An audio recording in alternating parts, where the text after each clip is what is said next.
জগন্নাথ রথযাত্রা অলৌকিক ও রহস্যময় দিক। জগন্নাথ রথযাত্রা কেবল একটি ধর্মীয় অনুষ্ঠান নয়, এর সঙ্গে জড়িয়ে রয়েছে বহু অলৌকিক ও রহস্যময় ঘটনা, যেগুলো আজও মানুষের কৌতূহল ও বিশ্বাসকে জাগিয়ে তোলে। 1. রথ নিজের ইচ্ছায় থেমে যায়।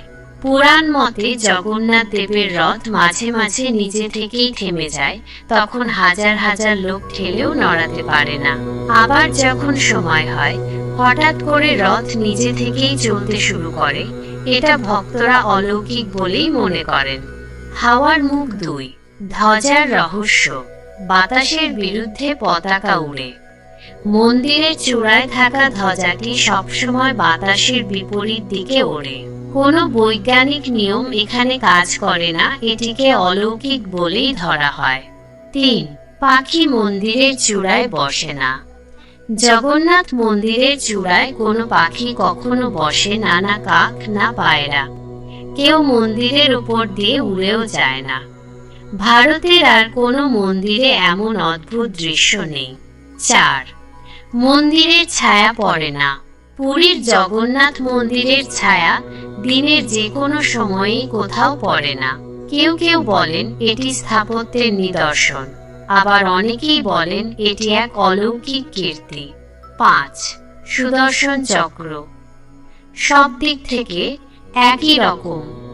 মন্দিরের উপরের সুদর্শন চক্র, নীলচক্র সব কোণ থেকে একদম একই দেখতে লাগে, যেদিক থেকেই দেখুন না কেন। এটি এক চরম স্থাপত্য ও অলৌকিক সমন্বয়। 6. সাগরের শব্দ মন্দির চত্বরেই থেমে যায়। মন্দিরে ঢোকার সময় সমুদ্রের গর্জন স্পষ্ট শোনা যায়, কিন্তু সিংহদ্বারে পা রাখা মাত্র সেই শব্দ যেন অদৃশ্য হয়ে যায়, আর মন্দিরের বাইরে বেরোলেই আবার সেই আওয়াজ ফিরে আসে। 7. ভোগ রান্নার অলৌকিকতা। প্রতিদিন জগন্নাথের জন্য ভোগ তৈরি হয় 7টি হাঁড়িতে। সব হাঁড়ি একের উপর এক রেখে রান্না হয়, কিন্তু আশ্চর্যজনকভাবে সবচেয়ে উপরের হাঁড়ির খাবার প্রথম রান্না হয়, নিচের হাঁড়ি পরে সেদ্ধ হয়। 8. মূর্তির অভ্যন্তরে প্রাণ ব্রহ্ম পদার্থ। জগন্নাথ, বলরাম ও সুভদ্রার মূর্তির ভেতরে একটি গোপন ব্রহ্ম পদার্থ থাকে, যা হাজার বছর ধরে পালিত হয়ে আসছে। কোনো রাজা, পুরোহিত বা সাধারণ ব্যক্তি জানে না সেই বস্তুটি কি। নতুন মূর্তি তৈরির সময় পুরনো মূর্তির সেই পদার্থ স্থানান্তর করা হয় গভীর রাতে, গোপনে। এটি সম্পূর্ণ অলৌকিকভাবেই ঘটে। 9. মূর্তি পরিবর্তনের সময় মৃত্যু ভয়। প্রচলিত আছে, যারা নতুন মূর্তি তৈরির সময় সেই গোপন ব্রহ্ম পদার্থ স্পর্শ করেন, তারা কিছুদিনের মধ্যে মারা যান। এই কাজে যারা নিযুক্ত হন, তারা জীবন উৎসর্গ করার মানসিক প্রস্তুতি নিয়েই থাকেন। 10.